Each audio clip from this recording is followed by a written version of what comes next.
I never allowed my son to enter the basement. When he married a gold digger, I installed a new lock with a code. While I was away on a business trip, my son called me in desperation. Dad, she went into the basement and I had already expected this. So I started my plan. Subscribe to the channel for more stories like this and comment the city you're watching from. I was sitting in a hotel conference room in Denver when my phone rang. The meeting had just wrapped up and I was gathering my papers when I saw Jasper's name flash across the screen. My son rarely called during business hours. He knew my schedule. Something was wrong. Jasper, I answered, already feeling my chest tighten. Dad, she got in. His voice was shaking. Amara got into the basement. She knows the code somehow. Dad, I don't know what to do. The papers slipped from my hands and scattered across the polished mahogany table. 23 years. 23 years of keeping that door locked, of protecting what was down there, of waiting for the right moment that never seemed to come. What did she see? My voice came out steadier than I felt. Everything, I think. The filing cabinets are open, papers everywhere. She's furious, Dad. She's saying things, terrible things about you, about Mom. He paused, and I could hear her voice in the background, sharp and angry. She wants to talk to you.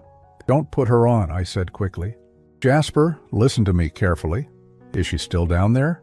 No, she's upstairs, pacing, going through her phone like she's looking something up. I closed my eyes. At 63 years old, I'd been through enough to know when a storm was coming. This wasn't just a storm. This was a hurricane I'd been preparing for since the day Jasper brought Amara home 3 years ago. The moment I met her, I knew. Maybe it was intuition. Maybe it was the lessons life had beaten into me, but I saw right through that practiced smile and those calculated compliments. The way she assessed the house during that first dinner, her eyes lingering on the antique chandelier, the original hardwood floors, the paintings Margaret had collected over the years. The way she asked pointed questions about my business, about retirement plans, about what would happen to the house someday. Margaret would have seen it too. My wife had always been better at reading people than I was. But Margaret was gone, had been gone for 15 years, and Jasper was alone and vulnerable when Amara found him. Dad, are you still there? I'm here, son. I'm booking the first flight home. She's saying you've been hiding things from me, that you don't trust me, that you've been controlling everything. His voice cracked. Is that true? I felt something break inside my chest. After everything I'd done, every sacrifice, every sleepless night, protecting what Margaret and I built together, this was what it came to. My own son questioning whether I'd been manipulating him. Jasper, everything I've done has been to protect you. I need you to trust me until I get home. Can you do that? Silence stretched between us. In that pause, I could hear 35 years of fatherhood hanging in the balance. The scraped knees I'd bandaged, the baseball games where I cheered until my voice went hoarse, the college tuition I'd paid without hesitation, the nights I'd stayed up helping him through heartbreak and disappointment. All of it weighed against whatever poison Amara had dripped into his ear over the past 3 years. Okay, he finally said. But Dad, she's really angry. I've never seen her like this. Of course she was angry. She'd just discovered that every plan she'd carefully constructed was built on sand. I'd made sure of that the day Jasper told me he was going to propose. I'll be home by tonight, I told him. Don't let her take anything from that basement. And Jasper, don't sign anything she puts in front of you. Promise me. I promise. I hung up and immediately pulled up flight options on my phone. My hands were shaking. Not from fear exactly, but from something deeper. Exhaustion, maybe. The weight of carrying secrets for so long, of being the guardian of a legacy that my son didn't even fully understand yet. The basement had been off limits since Jasper was a child. When he was young, I'd told him it was dangerous, that the stairs were unstable, that there were old chemicals down there from previous owners. As he got older, the excuse changed. It was my private office space. It was full of old business documents that needed to stay organized. It was where I kept things that reminded me too much of his mother. None of it was entirely a lie, but none of it was the full truth either. After Margaret died, I'd spent months going through everything, organizing our life together into something comprehensible, her clothes, her jewelry, her paintings, but more importantly, the documents, the will she'd made me promise to protect, the trust she'd set up with her attorney 6 months before the cancer took her, when she was still clear-headed enough to see the future and plan for it. Margaret had always been the smart one, the one who thought 3 steps ahead. She'd grown up poor, watched her own mother lose everything to a manipulative second husband after her father died. She swore it would never happen to our family. "Promise me, Elliot," she'd said, one night in the hospital, her hand skeletal in mine. "Promise me you'll protect what we built, not for yourself, for Jasper. There are people in this world who will see him as a meal ticket, and he's too kind to see them coming." I'd promised, and I'd spent 15 years keeping that promise. The trust was ironclad. Everything, the house, the savings, the investment accounts, the life insurance, all of it was locked in a trust that only Jasper could access, not his spouse, not his future ex-spouse, just Jasper. Margaret had worked with the best estate attorney in the state to make sure there were no loopholes, no ways for someone to manipulate their way into our family's security. I'd added my own protections over the years. When Jasper started dating seriously in his late 20s, I'd quietly consulted with attorneys about prenuptial agreements, about how to protect assets in Colorado, about what rights a spouse had to inherited property. I'd learned everything I needed to know. When he told me about Amara, when he showed me the ring he'd bought with such hope in his eyes, I'd smiled and hugged him and told him I was happy for him. Then I'd called my attorney and made sure everything was documented, ironclad, unbreakable. The prenuptial agreement had been my idea, though I'd made it seem like it came from the attorney as a standard practice for families with estates over a certain value. Jasper had been embarrassed to ask Amara to sign it, but I'd insisted. She'd signed it with barely a glance, probably thinking it was just a formality, that she'd have years to work around it to convince Jasper to change things. She was wrong. I boarded the flight 3 hours later, my stomach churning. I'd texted Jasper twice. Brief messages, "Hang in there, I'm coming."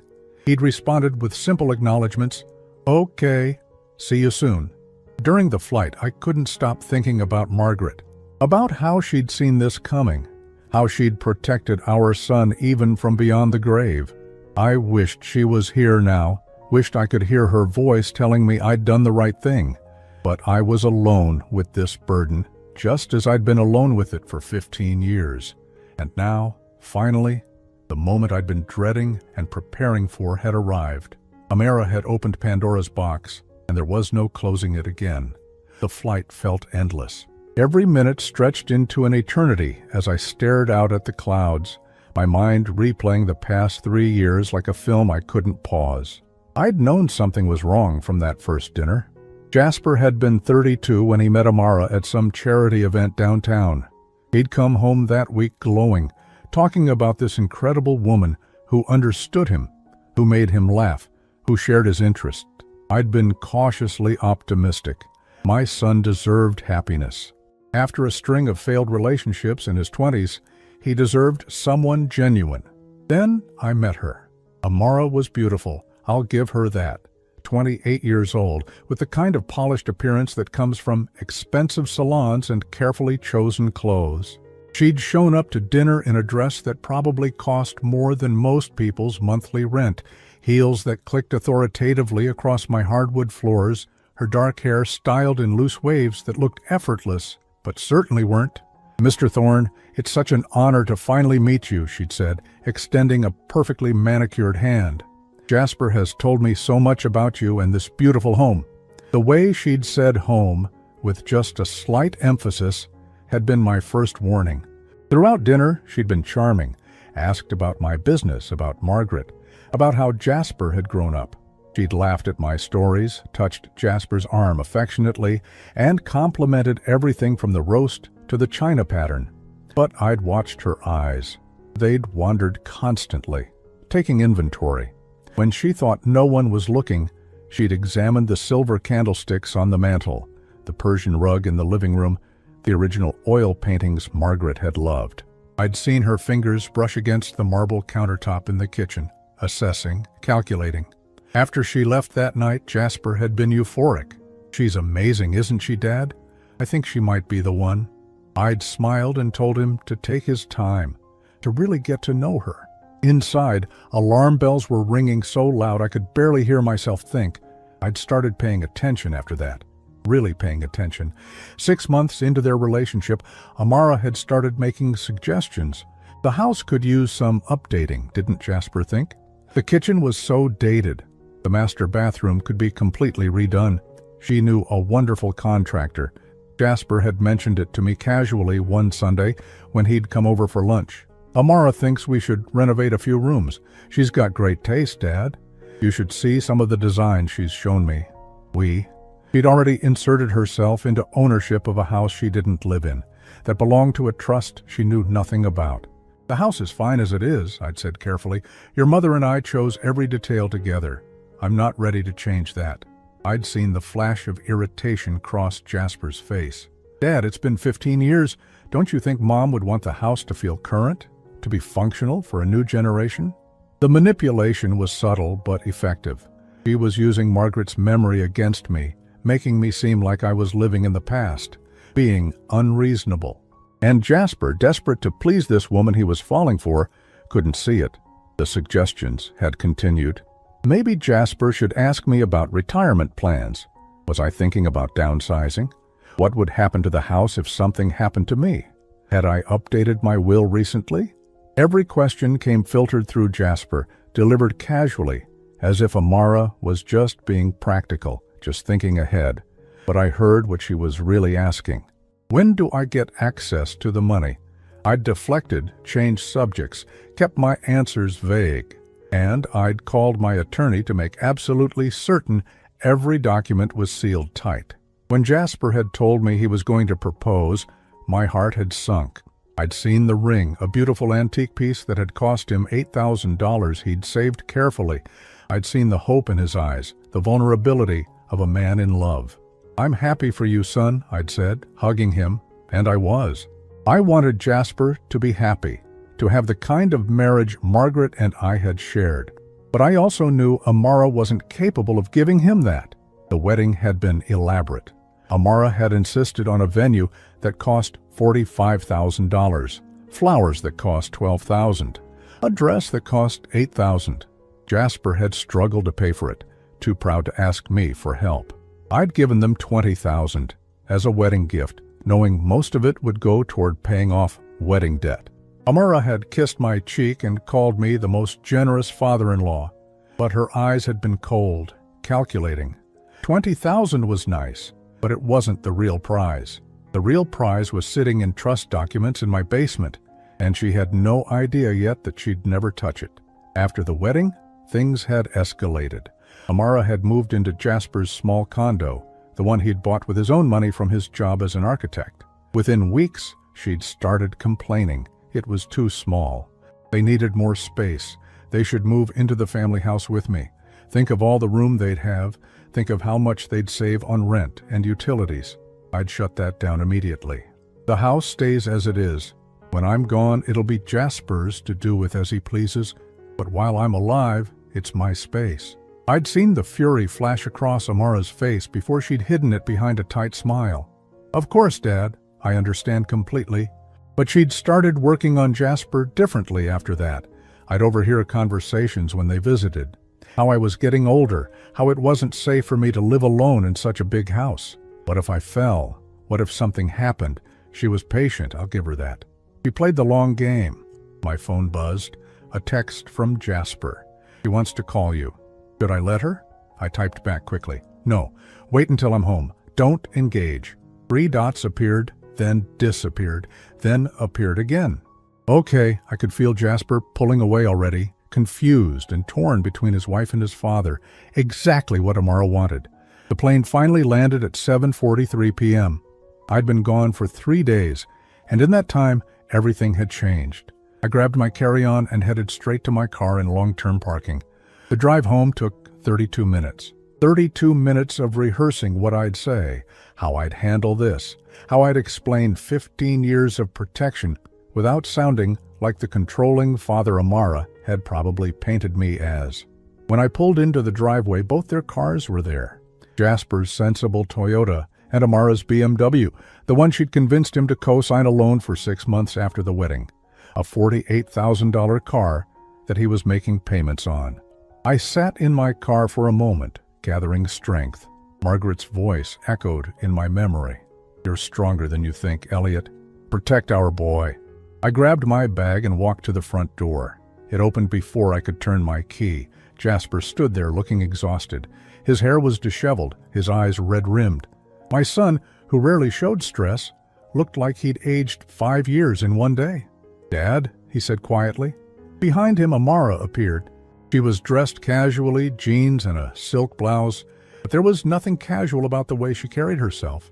She looked like a predator who'd finally cornered her prey. "Elliot," she said, her voice sugary sweet, but with an edge underneath. "We need to talk." I stepped inside my own home, the home Margaret and I had bought 37 years ago, the home where we'd raised our son, the home that held every memory of our life together. "Yes," I said calmly, "I believe we do." Amara's smile was sharp as a knife. She was ready for battle, but so was I. We sat in the living room, the three of us positioned like chess pieces. I took my usual chair, the worn leather recliner that had molded to my shape over decades. Jasper sat on the couch, perched on the edge like he might need to run at any moment.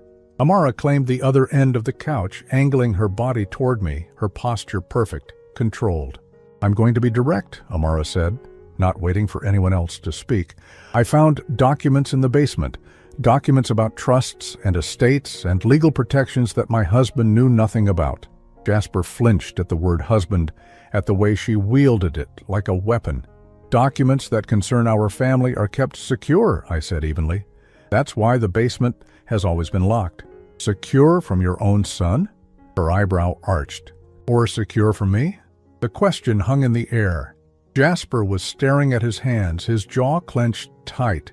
He looked like he wanted to disappear into the couch cushions. "Both," I said, deciding there was no point in pretending anymore. "The trust was established by Margaret before she died. It protects assets for Jasper's future. Assets that remain separate from marital property." Amara's laugh was cold, brittle. "Marital property? You mean you made sure I'd never have any claim to this family's money?" "I made sure the legacy Margaret and I built would go to our son. Yes, exactly as she intended."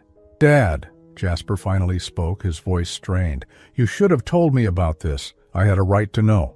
The pain in his voice cut deeper than any of Amara's accusations. This was what I'd feared most. Not her anger, but his hurt, his sense of betrayal. "You're right," I said, meeting his eyes. "I should have. I was waiting for the right time, and I kept waiting. And then suddenly 3 years had passed." "The right time?" Amara repeated mockingly.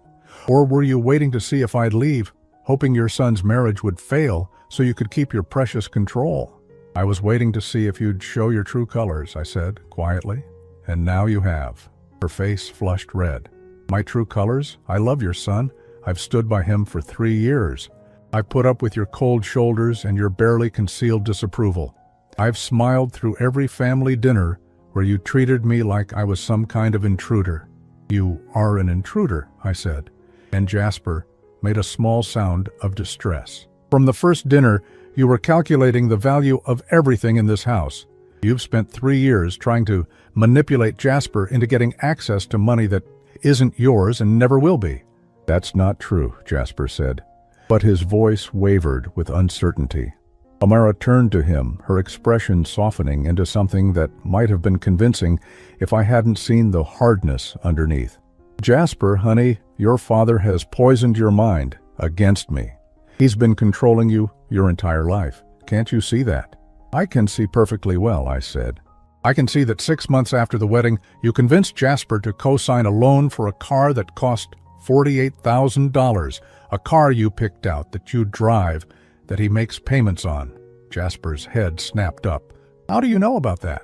"Because I pay attention to my son. I notice when he stops talking about saving for a house, because suddenly all his money is going somewhere else." "We needed a reliable car," Amara protested.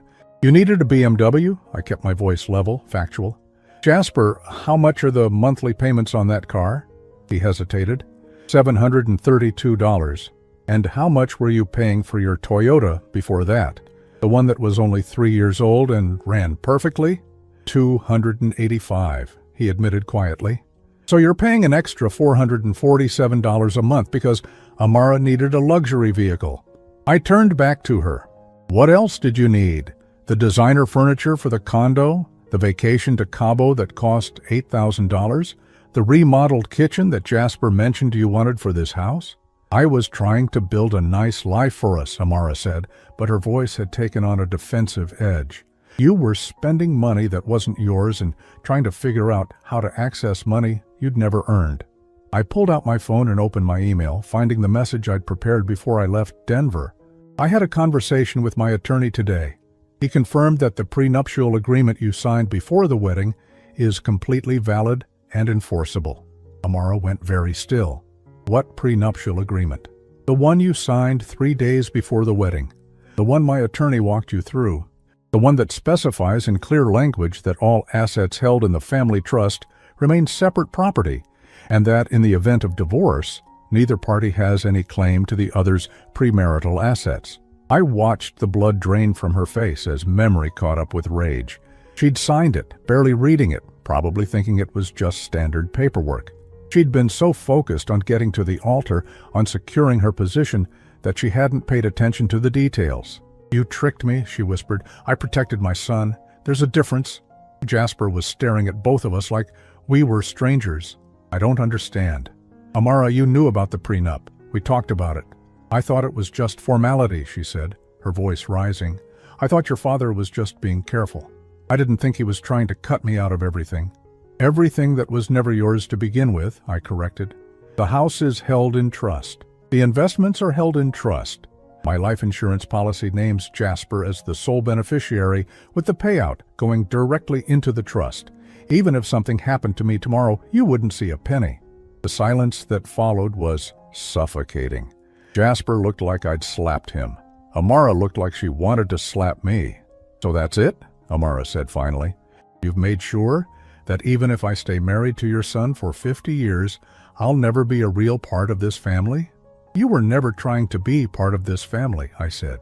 You were trying to buy your way into comfort and security without earning it.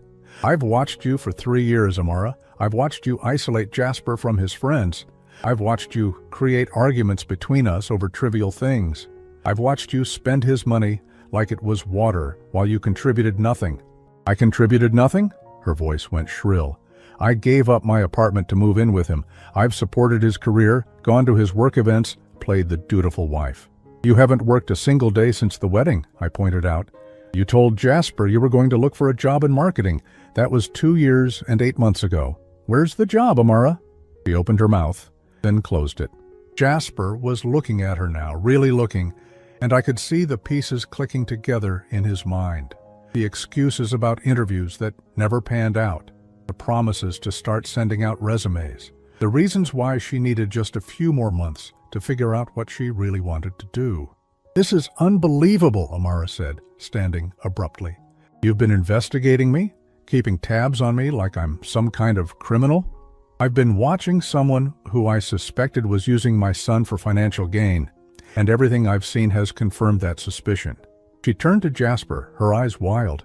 Are you going to let him talk to me like this? I'm your wife.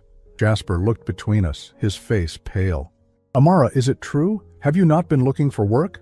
I've been building a life with you, she said. But there was desperation creeping into her voice now. I've been making our home comfortable, planning for our future. Planning for a future in my house, I interjected.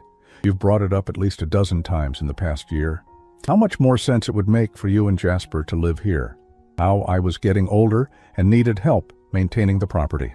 How you could take care of everything if you just moved in. That's called caring about family, Amara shot back. No, I said quietly. That's called positioning yourself to take over assets you think you can eventually control. Jasper stood up suddenly. I need air. I need to think. He walked toward the back door, stepping out onto the patio. Through the window, I could see him gripping the railing, his shoulders shaking. Amara rounded on me the moment he was gone. "You're destroying my marriage. You destroyed it yourself the moment you decided my son was a means to an end, rather than a person worth loving." Her mask finally cracked completely. "You self-righteous bastard. You think you're so noble, protecting your precious legacy. But all you've done is made sure your son will never have a normal marriage, never have a partner who feels like an equal. A partner who isn't equal wouldn't need access to money she didn't earn, wouldn't need control over assets built by people who died before she ever met their son." "I could take you to court," she hissed. "Challenge the trust, the prenup, all of it." "You could try," I agreed. "You'd lose." Margaret's attorney was very thorough. "But you're welcome to waste your money on lawyers if you'd like." She stared at me with pure hatred, and for a moment I saw exactly who she really was. Not the charming woman who'd walked through my door 3 years ago. Not the loving wife she'd pretended to be. Just someone angry that her carefully laid plans had fallen apart. "This isn't over," she said. "Yes," I replied. It is." I found Jasper on the patio, his hands gripping the wooden railing so tightly his knuckles had gone white. The evening air was cool, carrying the scent of the honeysuckle Margaret had planted along the fence 20 years ago. It should have been peaceful. Instead, it felt like standing in the eye of a hurricane. "Son," I said softly, stepping outside. He didn't turn around. "How long have you known? About Amara? About what she wanted?" "From the first dinner." He let out a shaky breath. "And you never said anything. Would you have listened?" I moved to stand beside him, both of us looking out at the yard Margaret had loved. "You were in love. Happy for the first time in years." What was I supposed to say? "I think your girlfriend is a gold digger. You would have chosen her and cut me out of your life." "Hey, so instead you just let me marry her? Let me commit my life to someone you thought was using me?" The pain in his voice made my chest ache. "I hoped I was wrong. I prayed I was wrong, and I made sure that if I wasn't wrong, you'd be protected." "Protected," he repeated bitterly. "Is that what this is? Because it feels like you've been controlling my life, deciding what I get to know, treating me like I can't make my own decisions." "The trust was your mother's idea, Jasper, not mine." That made him turn. His eyes were red-rimmed, devastated. "Mom made a trust to keep my wife from accessing family money? Your mother made a trust to protect you from anyone who might try to use you for what we'd built together. She grew up poor, watched her own mother lose everything to a stepfather who married her for money. She swore it would never happen to you." I pulled out my wallet and removed the small, worn photograph I'd carried for 15 years. Margaret in the hospital, thin and pale but smiling, holding Jasper's hand. He'd been 20 then, about to start his junior year of college, still believing his mother would beat the cancer. 6 months before she died, your mom spent 3 afternoons with her attorney. She was very specific about what she wanted. The house, the investments, the life insurance, all of it protected in a trust that you'd control when the time was right. She made me promise to guard it until you were established in your own life. Jasper took the photo with trembling hands. She never told me. She didn't want you to feel different from your friends. Didn't want you to grow up thinking about money and inheritance. She wanted you to build your own life, your own career, your own character. The trust was just meant to be there as a foundation, a safety net. And the prenup? I took a deep breath. That was me. After I met Amara, after I saw how she looked at this house, at the life we'd built, I knew I needed another layer of protection. I'm sorry I didn't tell you my concerns directly. I should have. But Jasper, I've watched you brush off my worries before. Remember when you were 25 and dating that woman who borrowed $5,000 from you and never paid it back? He flinched. Sarah, that was different. She was going through a hard time. You told me I was being too suspicious when I suggested you get the loan in writing. She disappeared 3 weeks later. Or when you were 28 and your friend Connor convinced you to invest in his startup. He needed capital. He needed $12,000 of your money, which vanished when the business folded 6 months later. You told me I didn't understand entrepreneurship, that I didn't trust your judgment. Jasper was quiet, his jaw working. We both knew I was right. My son had a generous heart, maybe too generous. He wanted to see the best in people, wanted to believe everyone was as genuine as he was. Margaret had known that too. It was one of the things she'd loved most about him, and one of the things that had terrified her. Behind us, the patio door slid open. Amara stood there, and something about her had changed. The careful composure was gone. Her hair was slightly mussed, her makeup smudged under one eye. She looked cornered, dangerous. "I can hear you out here, you know," she said, "talking about me like I'm some kind of monster." "We're talking about facts," I said calmly. "Facts you've been avoiding for 3 years." She stepped fully onto the patio. "Fine. You want facts? Here's a fact. I did look at this house and think about what it would be like to live here. I did hope that maybe someday we'd inherit it. That's not a crime, Elliot. That's normal." "Hoping to inherit someday is normal," I agreed. "Plotting to move in while I'm still alive, trying to convince Jasper to pressure me into signing things over, researching ways to challenge estate planning, that's different." Her eyes widened. "I never researched anything. Your browser history says otherwise. I have excellent security on my home network, Amara. I've seen every search you've made while connected to my Wi-Fi. Estate trust loopholes, how to challenge a prenup, rights of surviving spouse in Colorado. You've been planning this for over a year." Jasper's head snapped toward her. "Amara, tell me that's not true." She opened her mouth, closed it, then laughed. It was a sharp, ugly sound. "What did you expect? You think I wanted to stay in that cramped condo forever? You think I wanted to watch you go to work every day while your father sits on a fortune and treats me like I'm garbage?" "I never treated you like garbage," I said. "I treated you with the exact amount of warmth you deserved, which was very little. Because you decided I wasn't good enough for your son the second you met me. Because I didn't come from money like your precious Margaret did." "My wife came from nothing," I said, my voice hardening. "She grew up in a trailer park. Her father was a mechanic who died when she was 12. Her mother cleaned houses. Margaret worked her way through college, through graduate school, built a career as a CPA. Every dollar we had, we earned together. So, don't you dare use her as some kind of privileged comparison." Amara blinked, clearly not having expected that. She'd probably assumed Margaret came from wealth, that I'd married into money, rather than building it. "The difference between you and Margaret," I continued, "is that she never expected anything handed to her. She never looked at what others had and felt entitled to it. She worked, she saved, she sacrificed. You've done none of those things." "I sacrificed for this marriage," Amara shot back. "I gave up my independence, my own apartment, my own life, to build something with Jasper. You gave up a $600 a month studio apartment to move into Jasper's paid-off condo," I said. "That's not sacrifice, that's upgrade. And you haven't built anything. You've spent Jasper's money while contributing nothing. No income, no savings, no partnership, just consumption." "Dad," Jasper said weakly, but he didn't defend her. That silence spoke volumes. Amara's face was flushed now, her breathing quick. "This is exactly what you wanted, isn't it? To turn him against me, to destroy what we have." "What you have," I said quietly, "was built on lies and manipulation. I didn't destroy it, I just shined a light on what was already there." "You son of a bitch," she hissed. Then she turned to Jasper, her voice shifting, becoming pleading. "Jasper, honey, please, don't let him do this. We can work this out. We can go to counseling, we can talk through everything. But you have to choose, me or him." It was the ultimatum I'd known was coming, the final card she had to play. She was betting that Jasper loved her more than he loved the truth. Jasper looked at her for a long moment. His eyes were swimming with tears, his face etched with pain.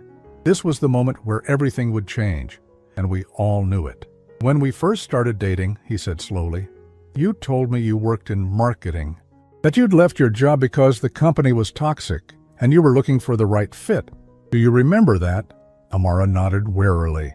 "I've been paying bills for almost 3 years now, our joint account, and I just realized sitting here that I've never seen a single deposit from you. Not one. You told me last Christmas that you'd gotten a freelance contract, that you'd be contributing soon. Where's that money, Amara?" He swallowed hard. "It fell through. And the contract before that. And the interview you had in September that you said went so well. And the networking event in June that was supposed to lead to opportunities. The job market is tough right now," she said defensively. "For 3 years?" His voice cracked. "Amara, I've worked 50-hour weeks for 3 years while you stayed home. I thought you were looking. I thought you were trying. Was any of it real?" The silence stretched. She could have lied again, could have manufactured more excuses. Instead, something in her broke, or maybe just stopped caring about pretending. "I didn't want to work," she said flatly. "I wanted to be taken care of. Is that so terrible? I thought you had money. Real money. I thought we'd have the kind of life where I didn't have to work some meaningless office job. And then I realized all the money was locked up in your father's control, and I've been trapped in this limbo ever since." Jasper actually took a step back, like her words had physically pushed him. "You married me because you thought I was rich? I married you because you were kind, and I cared about you, and, yes, because I thought we'd have financial security. That's not some terrible crime. People consider finances when they get married. That's real life." "But you lied," he said, his voice barely a whisper, "about everything. About wanting to work, about your feelings, about who you really were." "I didn't lie about caring for you, but you lied about everything else." He ran his hands through his hair. God, Dad was right. He was right about all of it.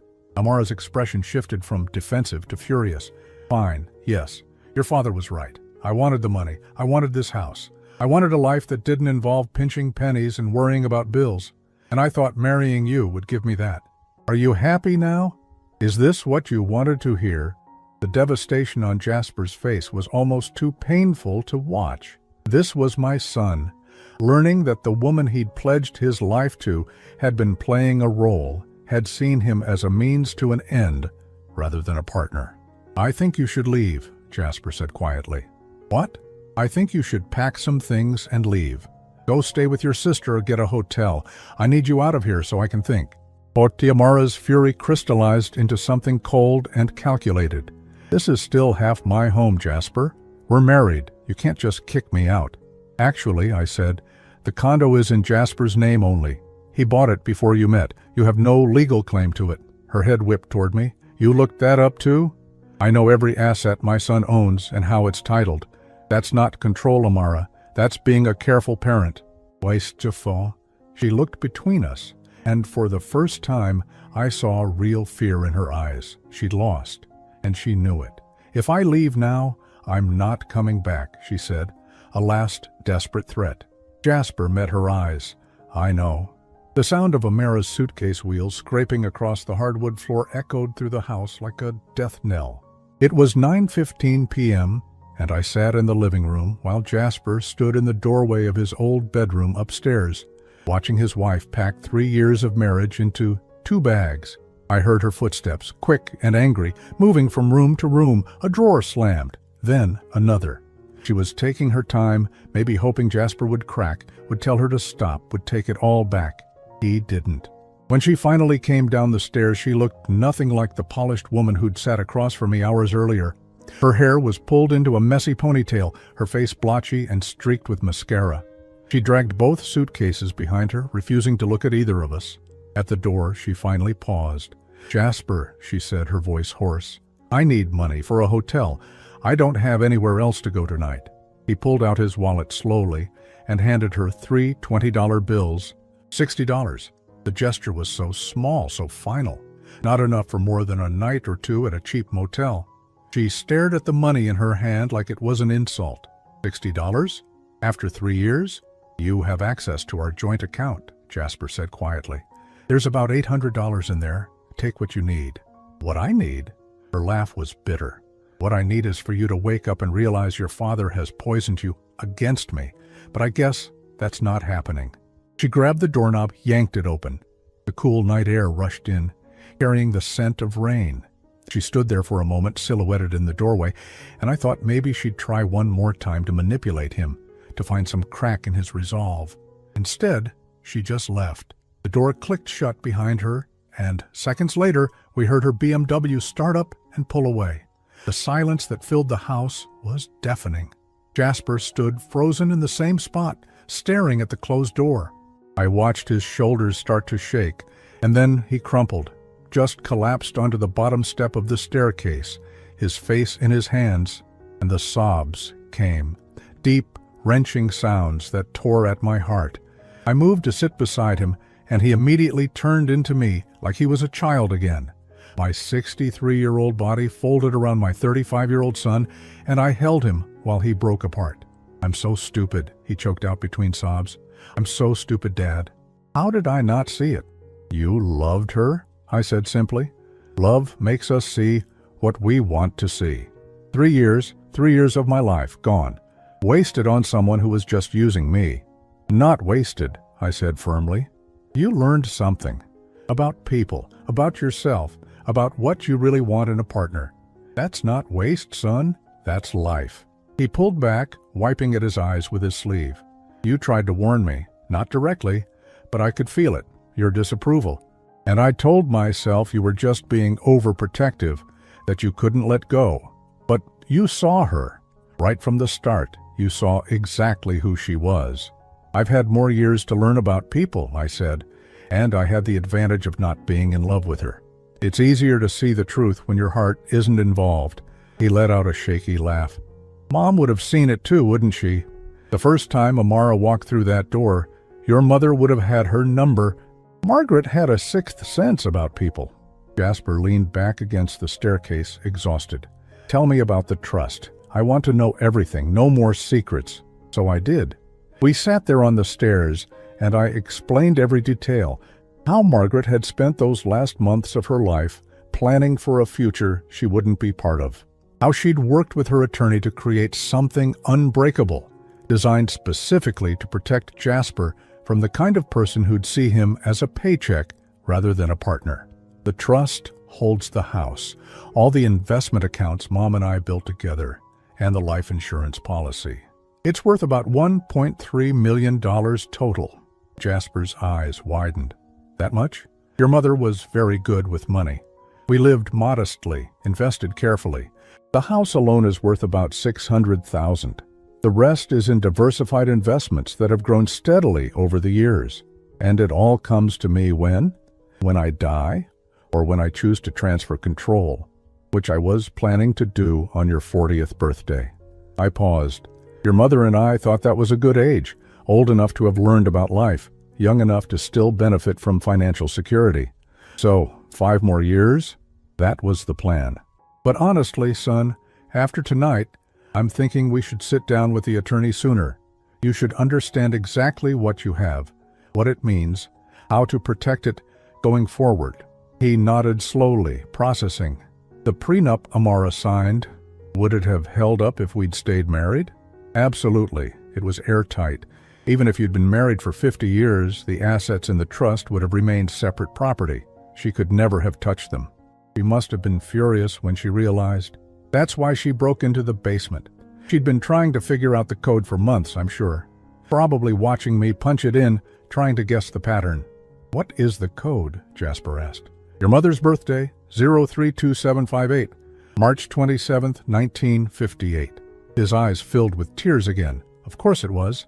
Everything I've done, Jasper, every decision I've made about protecting these assets, it's been about honoring your mother's wishes. She wanted you taken care of. She wanted you to have choices in life, to never be trapped by financial desperation. And she wanted to make sure that whoever you ended up with loved you, not for what you could provide." Amara failed that test pretty spectacularly. Yes, she did. I put my hand on his shoulder. "But you know what? Better to find out after 3 years than after 30. Better to find out before you had children together, before your lives were even more entangled." He was quiet for a long moment. "Do you think she ever loved me at all? Even a little?" That question broke my heart more than anything else. "I don't know, son, maybe in her own way. But it wasn't the kind of love that builds a life. It was the kind of love that has conditions and expectations and an exit strategy. I gave her everything I had," he whispered. "I worked myself exhausted to give her the life she wanted. And it was never going to be enough, was it? Because what she really wanted was in that basement, and I couldn't give her that. You couldn't give her something that wasn't yours to give, and she knew that. She's known it for a while, I think. That's why she's been getting more desperate, more pushy about moving in here, about getting me to change things." Jasper stood up slowly, like his bones ached. "I need to see it. The basement. I need to see what Mom left for me." I nodded and led him to the basement door. The keypad still showed the last access time, 14:22 yesterday. Right when I'd been in my meeting in Denver, right when Amara had finally cracked the code. I punched in the numbers and the lock clicked open. The basement wasn't finished like the rest of the house. Concrete floor, exposed beams, but organized meticulously. Filing cabinets lined one wall, labeled clearly, personal documents, financial records, insurance, medical history, property deeds. But what drew Jasper's attention was the other side of the room. A wall of shelves holding carefully preserved photo albums, boxes of Margaret's belongings, her favorite books, her jewelry box, her painting supplies. "You kept everything," Jasper said, his voice thick with emotion. "I couldn't let go. This was my space to remember her, to keep her close. That's the real reason I never let you down here. Not just the documents, but this.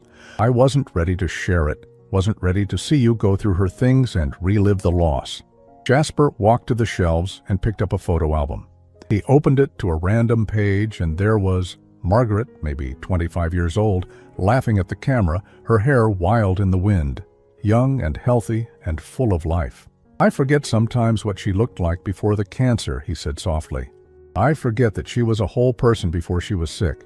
She was extraordinary," I said. "Brilliant and funny and so damn stubborn. When she decided something was right, there was no changing her mind. And she decided that protecting you was right. She poured everything she had left into making sure you'd be okay." He set the album down and opened one of the filing cabinets. Inside were folders, each labeled in Margaret's neat handwriting, trust documents, will, life insurance, property titles, investment accounts, and in the very front, a manila envelope with Jasper's name on it. He pulled it out with trembling hands. "What's this?" "A letter. She wrote it 2 weeks before she died. Told me to give it to you when you were ready. I've been holding on to it, waiting for the right moment. Can I read it now?" "It's yours, son. It's always been yours." He opened the envelope and pulled out several pages covered in Margaret's handwriting. His eyes moved across the words, and I watched tears begin to fall. He read in silence for several minutes while I stood there, remembering the day Margaret had written those words, how weak she'd been, how determined. When he finished, he looked up at me. She knew, even then she knew I'd need protection. She knew someone might try to use me. "Your mother understood the world, Jasper, the good and the bad, and she loved you enough to prepare for both." He folded the letter carefully and held it against his chest. "I miss her so much, Dad." "Me too, son. Every single day." We stood there in the basement surrounded by the physical evidence of a life lived and a love that had transcended death. Margaret had been gone for 15 years, but she was still protecting her son, still guiding us both. And finally standing there together, Jasper and I weren't divided by secrets anymore. We were united by the truth and by the love of a woman who'd known exactly what we'd need to survive, even if she couldn't be here to give it to us herself. 6 months had passed since that night, 6 months since Amara had walked out with her 2 suitcases and $60. 6 months of healing, of rebuilding, of learning what life looked like on the other side of deception. The divorce had been swift and, thanks to the prenuptial agreement, relatively painless. Amara had tried at first to challenge it, hiring an attorney who'd taken one look at the documents and advised her to accept the settlement offered. She'd walked away with exactly what she'd brought into the marriage, nothing but her personal belongings and a car loan she couldn't afford. Last I'd heard, she'd moved to Arizona to live with her sister. Jasper had blocked her number after she'd called 17 times in the first week, alternating between begging him to reconsider and screaming about what a mistake he was making. He didn't take her back. Not once did he waver. Today was Sunday, and it had become our day. Every Sunday, Jasper came to the house for dinner. Sometimes we cooked together, attempting recipes that Margaret used to make, and usually failing in ways that made us laugh. Sometimes we ordered takeout and sat in the living room, watching whatever game was on. But mostly, we talked. "I met someone," Jasper said, cutting into the roast chicken I'd somehow managed not to burn. I looked up, surprised. "Oh? Nothing serious yet. Just coffee a couple of times. Her name is Diane. She's a landscape architect. We met at that conference I went to last month. And? He smiled, a real smile that reached his eyes for the first time in months. And she paid for her own coffee. Insisted on it, actually. Said she had a rule about always paying her own way on first dates. I felt something warm bloom in my chest. Smart woman. She asked about my family, and I told her the truth, all of it. The divorce, the reasons, everything. I figured, if that scared her off, better to know now. What did she say? She said her brother went through something similar. Got taken advantage of by someone who saw dollar signs instead of a person. She understood. We ate in comfortable silence for a moment. Then Jasper set down his fork and looked at me seriously. I want to apologize, Dad. For what? For not trusting you. For all those times I chose Amara over your concerns. For making you feel like you couldn't be honest with me. I shook my head. You don't need to apologize for loving someone, Jasper, even if they didn't deserve it. But I do need to apologize for not seeing what was right in front of me, for being so desperate to prove I could make my own choices that I ignored obvious red flags. He paused. I've been thinking a lot about Mom lately, about what she must have gone through, making all those plans while she was dying. How scared she must have been, knowing she wouldn't be here to protect me herself. Terrified, I admitted. Some nights, she'd wake up crying, worried about what would happen to you, worried that I'd die too and you'd be alone, worried that someone would come along and undo everything we'd built for you. The trust wasn't about control, it was about love. Everything your mother did was about love, even the hard things, especially the hard things. Jasper reached into his pocket and pulled out the letter Margaret had written to him, now creased and worn from being read dozens of times. She wrote something in here that I keep coming back to. She said, "Real love doesn't demand access to bank accounts or property deeds. Real love is built in small moments, in shared struggles, in choosing each other, even when it's hard." She was a wise woman. She was. And she was right. Amara never chose me when it was hard. She chose me when she thought it would be easy, when she thought I came with a fortune attached. The second she realized the money wasn't accessible, she started planning her exit strategy. But you learned from it. That's what matters. I did. I learned what I don't want. And I learned that I'd rather be alone than be with someone who's only there for what I can provide. I raised my glass. That's worth drinking too. He clinked his glass against mine, and we both took a sip. The wine was a bottle Margaret had bought 20 years ago, one she'd been saving for a special occasion. I'd been saving it too, waiting for the right moment. This felt right. "I've been thinking about the trust," Jasper said, "about what we should do with it." "What do you mean?" "You said Mom wanted me to have choices, to never be trapped by money or the lack of it. But I've been working as an architect for 13 years now. I built my own career, my own savings. I don't need the trust money to survive. Your mother wanted you to have security, Jasper. That was the whole point. I know, but I also think she'd want the money to mean something, to do something good." He leaned forward. "What if we set up a scholarship fund for kids who lose a parent to cancer, help them pay for college the way Mom's trust has helped me?" I felt tears prick at my eyes. She would have loved that idea. "We could call it the Margaret Thorne Memorial Scholarship. Keep enough in the trust to maintain the house and provide a safety net, but use the rest to help kids who are going through what I went through. Your mother would be so proud of you right now." "I hope so. I also hope she'd be proud that I finally learned what she was trying to teach me, that the best legacy isn't money. It's character. It's choosing the right people to let into your life. It's protecting what matters and letting go of what doesn't."